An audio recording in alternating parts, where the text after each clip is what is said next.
আপনারাই বলেন, হাসিনা যে সংবিধান রেখে গেছে, যে সংবিধান খালেদা জিয়া ছুঁড়ে ফেলে দিতে চাইছেন, সেই সংবিধান বদলাইতে চায় না কেন বিএনপি? এই প্রেম কেন হাসিনার সংবিধানের প্রতি, সেটা আমরা জানতে চাই। নয়তো ব্যাখ্যা দেন কেন খালেদা জিয়া সংবিধান ছুঁড়ে ফেলে দিতে চাইছিলেন। সে বলে প্রফেসর ইউনূসের সরকার অনির্বাচিত সরকার। আসেন এটা একটু বুঝে দেখি, আগে এটা শুনে। কিন্তু একটি নির্বাচিত সরকারের বিকল্প তো আপনারা হতে পারেন না, আপনারা অবশ্যই অনির্বাচিত।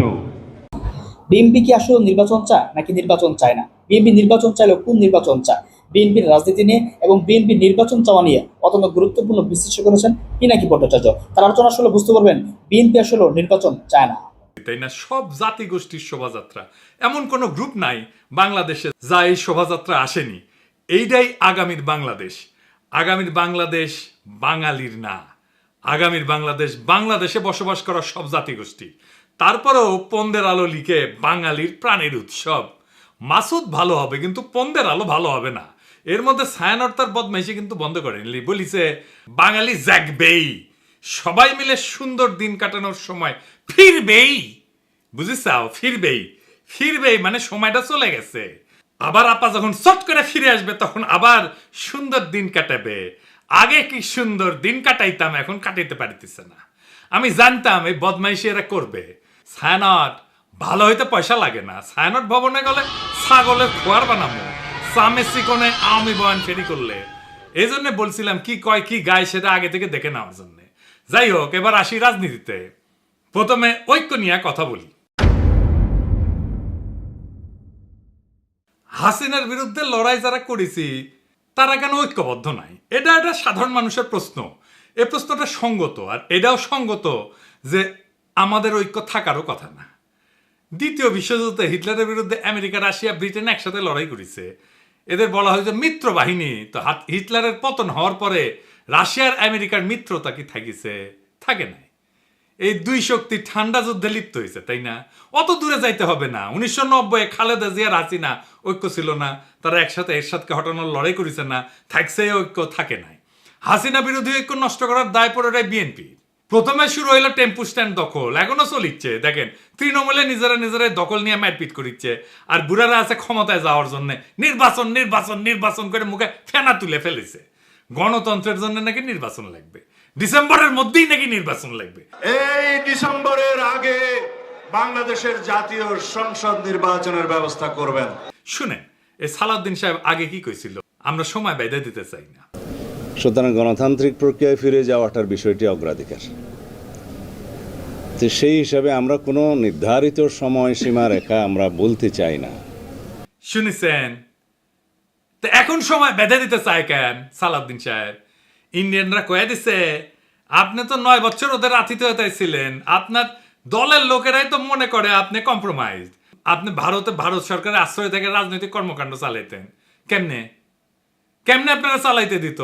আপনার দলের লোকেরাই বলেছিল। দেখেন কি লিখিছে, বিএনপির নেতা কর্মীদের বড় একটা অংশ এখনো সালাউদ্দিন আহমেদকে পরিপূর্ণভাবে মুক্ত বা স্বাধীন বলে মনে করেন না। তাদের যুক্তি, সালাউদ্দিন আহমেদ আদালতে খালাস পেয়েও দেশে ফিরতে পারছেন না। তিনি দীর্ঘ 9 বছর ধরে ভারতে আছেন। সেখানে কতটা প্রভাব মুক্ত থেকে তার পক্ষে শক্ত রাজনৈতিক ভূমিকা পালন করা সম্ভব তা নিয়ে অনেকের মধ্যে সংশয় আছে। ভারতে যখন উদ্ধার হয়েছিলেন তখন আপনার দেওয়া স্টেটমেন্ট নিয়ে বিবিসিও সন্দেহ করেছিল। আপনি বলেছিলেন মুখোশ পরা লোক আপনারে ফেলাই গেছে, নিজেরও মুখ ঢাকা ছিল। তো প্রশ্ন করেছিল মুখ ঢাকা থাকলে আপনি কেমনে দেখলেন মুখোশ পরা লোক ফেলাই গেছে আপনারে? যাই হোক, এ বিষয়ে পরে আসবো, আরো মেলা আছে। তারপরে তো এস আলম কেস আছেই। মানুষে মনে করে এস আলমের ব্যবসা এখন সালাউদ্দিন সাহেব দেখে। এমনি এমনি গাড়ির চুরি ছিল, তাই না? সালাউদ্দিন সাহেব যখন ধরা পড়েছিল না, তখন এস আলমের ব্যাংকের এক ম্যানেজারের বাসার থেকে ধরা পড়েছিল। এস আলমের সাথে আপনার এত খাতির কেন সালাউদ্দিন সাহেব? আবার সালাউদ্দিন সাহেব কইছে বারবার মনে করাই দেবে প্রফেসর ইউনূসের সরকার অনির্বাচিত অনির্বাচিত। কিন্তু একটি নির্বাচিত সরকারের বিকল্প তো আপনারা হতে পারেন না, আপনারা অবশ্যই অনির্বাচিত। সেটা প্রতিদিনই আপনাকে স্মরণ করিয়ে দেওয়া হবে। কেন সালাউদ্দিন সাহেব মনে করাই দিতে হবে কেন? প্রফেসর ইউনূসের সরকারকে আপনার মতো ডিমেনশিয়ায় আক্রান্ত, আপনার তো ব্রাহ্মী রসায়ন খাইতে হবে। দেখেন কতজন আওয়ামী আমলের নির্যাতনের শিকার হয়ে মারা গেছে তার সংখ্যা আপনি বলতে পারেন না। শোনান এডিটর সাহেব। প্রায় 2600 কতজন আমার ঠিক মনে নাই, মোর দেন 2600 রাজনৈতিক নির্যাতনের শিকার হয়ে আওয়ামী সন্ত্রাসীদের হাতে এবং সরকারি বাহিনীর হাতে নিহত হয়েছে। প্রধান রাজনৈতিক দলের প্রধান মুখপাত্র, যার রাজনীতি করা ছাড়া আর কোনো কাজ নাই, সে শহীদের সংখ্যা ভুলে যায়। শুধু শহীদের সংখ্যা ভুলে যাওয়া না, 24-এর বিপ্লবকে বিপ্লব বললে স্বীকার করতে চায় না। শুনেন, এই সালাউদ্দিন সাহেব এর আগে কতবার এই আগস্ট বিপ্লবকে বিপ্লব বিপ্লব বলিছে দেখেন। কক্সবাজার আরও 2 সন্তান এই জুলাই আগস্ট বিপ্লবে শহীদ হয়েছে। দেখেছেন? আরো দেখেন, জনগণ তাদের গণতান্ত্রিক অধিকার ফিরে পাওয়ার জন্য এই গণবিপ্লব সংগঠিত করেছে। দেখেছেন? আরো আছে দেখেন। পৃথিবীতে একটা নজিরবিহীন ছাত্র জনতার বিপ্লব হয়েছে, সেই বিপ্লবকে পৃথিবীর সামনে দেখিয়ে দিতে হবে এই রক্তাক্ত বিপ্লবের মধ্য দিয়ে। দেখেছেন? বিপ্লব বিপ্লব বলতে বলতে কাইট হয়ে পড়ে যায়। এইবার বলেন যে কয় মাসের মধ্যে সে চোখ উল্টায় দিচ্ছে, দেখেন কি করছে। এদেশে গণতান্ত্রিক গণঅভ্যুত্থান, ছাত্র গণঅভ্যুত্থান সৃষ্টি করেছে। কেউ যদি এটাকে বিপ্লব বলতে চায় তাহলে আমি দুঃখ প্রকাশ করব, এটা কোনো সামাজিক বিপ্লব নয়। তো সালাউদ্দিন সাহেব, আপনার ওটা মুখ না গোয়া? হাসিনার সাথে তফাৎ কি? হাসিনা চোখে মুখে মিছা কথা কইতো, আর সালাউদ্দিন সাহেব নিজে যা বলছে সেইটা 1 বছর না যাইতে যাইতেই ঘুরে ফেলছে। ক্ষমতায় গেলে কোনো প্রতিশ্রুতি রাখবে এরা? রাখবে না। তার স্যাম্পল তো এখানেই। আর সে কি রাজনীতি, সংবিধান এসব বুঝে? এই সমস্ত কথাবার্তা যে কয়, আসেন এটা একটু দেখি। সে বলছে নির্বাচিত সংসদ সংবিধান সংশোধন করবে। শুনেন, সংবিধান সংশোধন করবে কে? একটি সংসদ, জাতীয় সংসদ, গণতান্ত্রিকভাবে নির্বাচিত একটি রাজনৈতিক সরকার, একটি জাতীয় সংসদ সংবিধান সংশোধন করার এখতিয়ার রাখে। ওই সংবিধানও বুঝে না। বাংলাদেশের জনগণ সংবিধান রচনা করবে। অবাক ব্যাপার কি জানেন? বাংলাদেশের মানুষ এই 55 বছরে একবারও নিজের সংবিধান নিজে রচনা করতে পারেনি, একবারও না। বিষয়টা বুঝায় বলি। ধরেন আপনি পরীক্ষা দিবেন, আপনার প্রশ্ন করবে কে? আপনার টিচার তো, তাই না? আপনি তো আপনার প্রশ্ন, পরীক্ষার প্রশ্ন তৈরি করতে পারেন না। সংবিধান রচনা বা সংশোধন সেই রকম। আপনি যখন সংসদে বসেন তখন আপনি সংবিধানের আলোকে তার নির্দেশনায় আইন তৈরি করেন। আইন তৈরি করাই সংসদের কাজ, এলাকার উন্নয়ন সংসদের কাজ না। এলাকার উন্নয়ন পৌরসভার কাজ বা সিটি কর্পোরেশনের কাজ বা ইউনিয়ন পরিষদের কাজ। সংসদ সদস্য আসলে পৌরসভার চেয়ারম্যান মনে করে নিজেকে। রাষ্ট্র তাই করে, তার মাধ্যমে উন্নয়ন প্রকল্প করে। এর ফলে যাদের উন্নয়ন করার কথা, যে স্থানীয় সরকার, তারাও শক্তিশালী হয় না, আর এই এমপি গুলো ধান্দার মধ্যে ঢুকে যায়। উন্নয়ন প্রকল্প করলে টাকা খরচা করবে এমপি, টাকা মারা যাবে উন্নয়ন প্রকল্প থেকে। যেই সংবিধানের আলোকে আইন তৈরি করবে সেই সংবিধানে সে হাত দিতে পারবে না। তো এই উন্নয়ন প্রকল্পে কেন এত এমপির খায়েশ জানেন? উঠে গেলে টাকা মারা যাবে উন্নয়ন প্রকল্প থেকে। এই জন্যেই এই এমপি হইতে চায়। যেই সংবিধানের আলোকে আইন তৈরি করবে সেই সংবিধানে তো সে হাত দিতে পারবে না। তাইলে তো সে সংবিধান এমন ভাবে বানাবে যে তার সুবিধা হয়। তাই সংবিধান রচনা করে গণপরিষদ। গণপরিষদের কাজ শুধু সংবিধান রচনা করা। সেই সংবিধানের আলোকে সংসদ নির্বাচন হবে, তখন গণপরিষদ ভেঙে যাবে।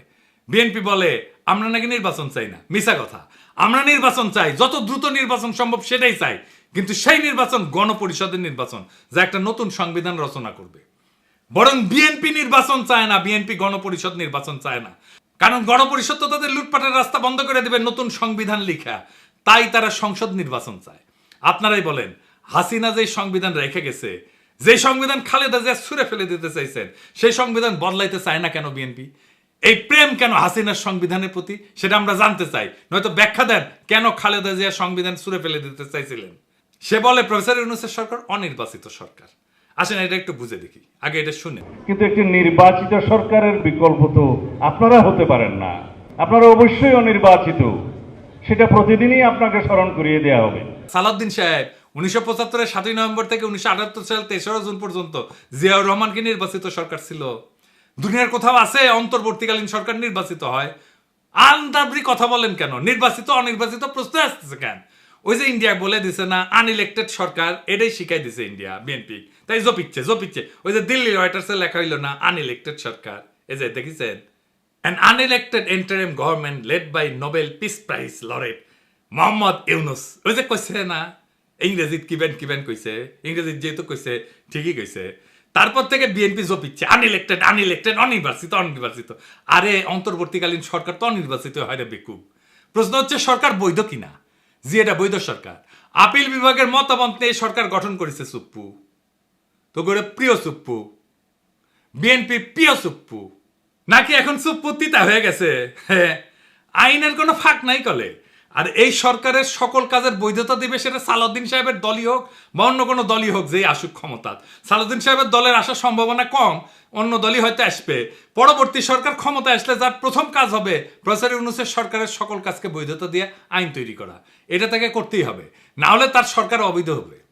বিএনপির সাথে আমাদের সমস্যা নির্বাচন নিয়ে না, বিএনপির সাথে আমাদের তফাৎ হাসিনার ব্যবস্থা টিকায় রাখে আগে সংসদ নির্বাচন, নাকি হাসিনার ব্যবস্থা কবর দেওয়ার জন্য আগে গণপরিষদ নির্বাচন। তফাৎ খুব পরিষ্কার। বিএনপি চায় হাসিনার ব্যবস্থায় থাকুক, আগের মতোই সংবিধান থাকুক। আর আমরা চাই হাসিনার ব্যবস্থা বদল করার জন্য গণপরিষদের নির্বাচন হোক আগে, নতুন সংবিধান তৈরি করি, নতুন সংবিধানের অধীনে সংসদ নির্বাচন। এত নির্বাচন করতেছেন, দলের মধ্যে নির্বাচন করে কমিটি তৈরি করতে পারেন না কেন? আগে ওইটা করেন।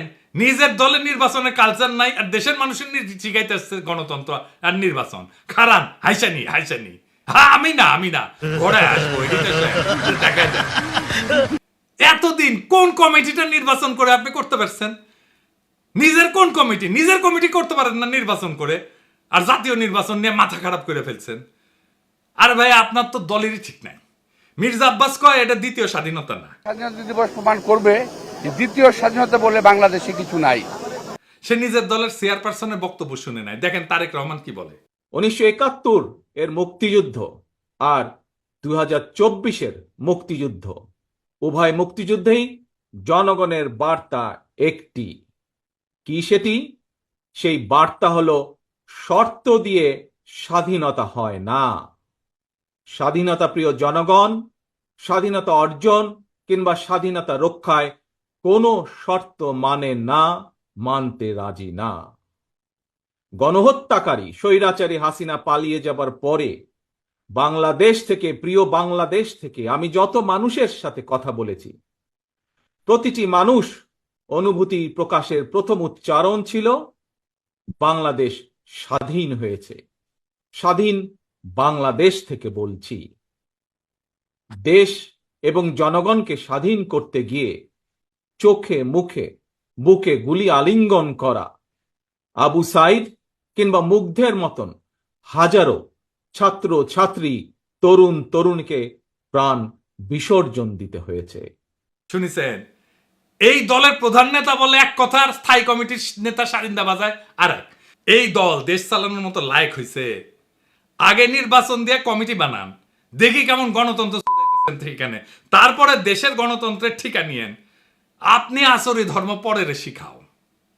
ওই যে পরীক্ষার কথা কইছি না, নিজের প্রশ্নপত্র নিজে বানানো যায় না, বানাবে টিচার। গণপরিষদে হইতেছে সেই টিচার যে জনগণের হয়ে প্রশ্নপত্র তৈরি করবে, সংবিধান রচনা করবে, তারপর সেই সংবিধানের আলোকে সংসদ নির্বাচন হবে। এটা হইল জনগণের মালিকানা। আর আজ যারা বলে আগে সংসদ নির্বাচন দরকার, তারা আসলে হাসিনার পুরানো খোলা খাতা দিয়ে আবার পরীক্ষা নিতে চায়, যে খাতায় শুধু দুইটা প্রশ্ন থাকে, লুটপাট আর গোলামি। আমরা চাই নতুন খাতা, নতুন প্রশ্নপত্র, নতুন পরীক্ষা, যার নাম হইল গণপরিষদ নির্বাচন। এই নির্বাচন হবে নতুন দিনের জন্য, নতুন সমাজ গঠনের জন্য, যেখানে জনগণ নিজের হাতে সংবিধান লিখবে, নিজের শাসকের হিসাব চাইবে। সংসদ না, আগে লাগবে গণপরিষদ। নির্বাচন চাই, কিন্তু সেই নির্বাচন যেটা হাসিনার ব্যবস্থাকে কবর দিয়া ভবিষ্যতের বাংলাদেশকে জন্ম দেবে, সেই নির্বাচন চাই। এটাই হইল লড়াইয়ের মূল, এটাই হইল বিপ্লবের আকাঙ্ক্ষা, 24-এর বিপ্লবের আকাঙ্ক্ষা। এটাকেই আমরা বাস্তবায়ন করতে চাই। আর আপনারা বিএনপিরা সেই বিপ্লবের আকাঙ্ক্ষার সামনে পাহাড়ের সমান বাধা হয়ে দাঁড়ায় আছেন। এই বাধা আমরা মানব না। এই বাধা কিভাবে সরায় দিতে হয়, এই বাধাকে কিভাবে পরাজিত করতে হয়, সেইটা আমাদের জানা আছে। সেটাও টাইম মতো দেখে নেবেন। ইনকিলাব। দর্শক, আপনার আলোচনা শুনেছেন, তিনি সুন্দরভাবে বুঝিয়ে দিয়েছেন বিএনপি কোন নির্বাচন চায়। গণ অধিকার পরিষদ নির্বাচন বিএনপি চায় না, শুধুমাত্র জাতীয় সংসদ নির্বাচন চায়, যে সংসদ নির্বাচনের মাধ্যমে ক্ষমতায় গিয়ে আবার লুটের রাজনীতি তারা শুরু করতে পারবে, এমনটা পিনাকি বলেছেন। তো পিনাকির আলোচনা আপনার কাছে কেমন লেগেছে অবশ্যই মন্তব্য করবেন।